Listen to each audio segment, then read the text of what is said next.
Hi guys, got a story for you about a frog wearing a top hat and the fabulous work of the Table Mountain Rangers.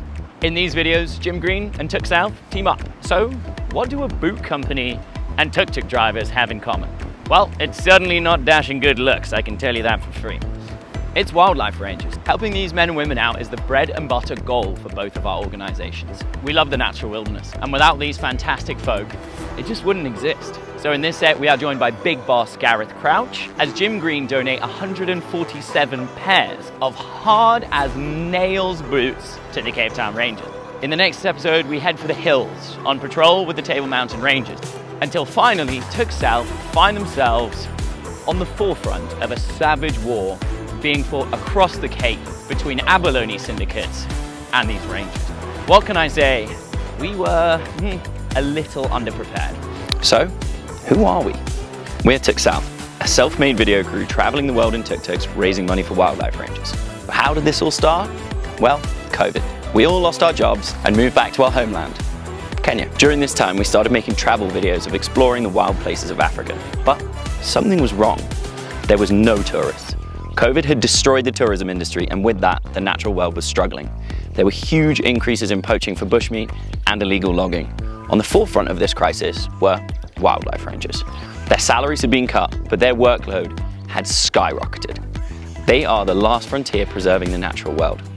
We wanted to follow this story and try help however we could. So the answer was simple. Buy 2 tuk-tuks and drive them to South Africa, filming as many ranger outfits as possible. What was originally meant to be a 3-month trip ended up being an odyssey. 18 months and 23,000 kilometers later, we rolled into Cape Town. We have taken our tuk-tuks where no tuk-tuk ought to be, through Malawi's highlands to Zimbabwe's death road, and even across the world's oldest desert in Namibia. We have coaxed our 3-wheeled steeds through all conditions. Torrential rains in every country we visited, suicide month in the Makadikari, reaching 40 degrees, battled sand dunes and everything in between. All the while gathering first-hand stories of rangers and the challenges they faced. We've spent time with Amboseli's Super Tusker Rangers, who are safeguarding these magnificent beasts and helping to combat human-wildlife conflict in the area. Witnessed how Mahali's beachside chimps are cared for by their forest rangers. We even made it to a group of Malawians who are rehabilitating pangolins and giving them a chance in the wild. And been on patrol with Nguma's Rhino Anti-Poaching Unit, who are on the front line of the war against poaching in Namibia. During this time, we learned just how varied a ranger's life can be. They have to be a jack of all trades, from repairing fences, caring for animals, to doing hardcore anti-poaching work. Rangers not only protect the iconic species, but protect the whole ecosystem, no matter how small. By supporting rangers, you're not only supporting the charismatic creatures, but the equally important and overlooked smaller critters. Rangers are often unacknowledged. They operate behind the scenes and are not normally seen by the average tourist. Their job? It's a dangerous one.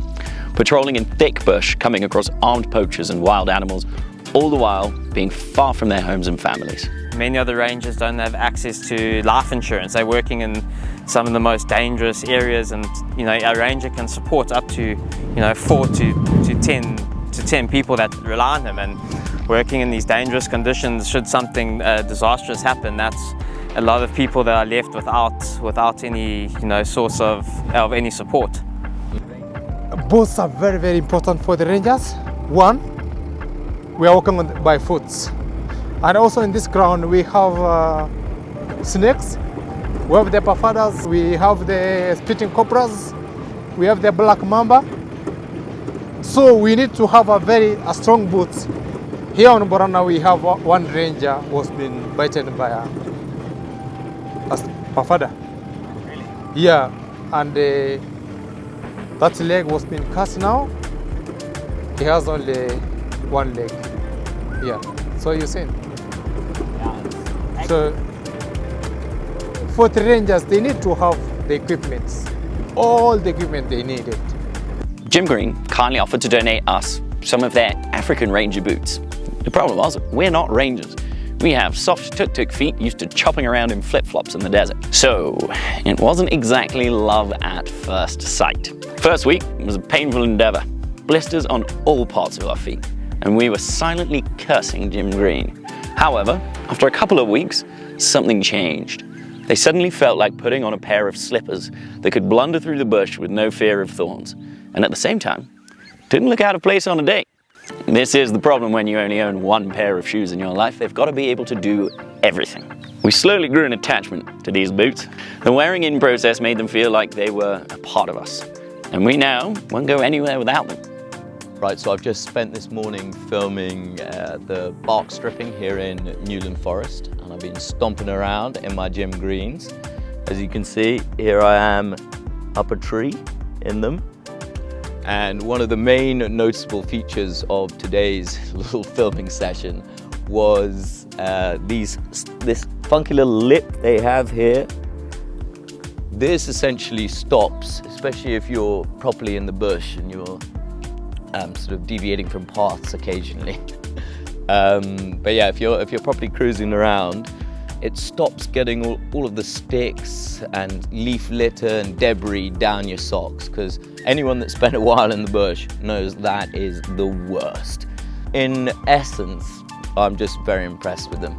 I've never really have classified myself as a proper boot man before, and there was a serious teething process that came in terms of wearing them in, but now they're just, yeah, they're essentially socks, but very durable socks that you can fling yourself into the bush.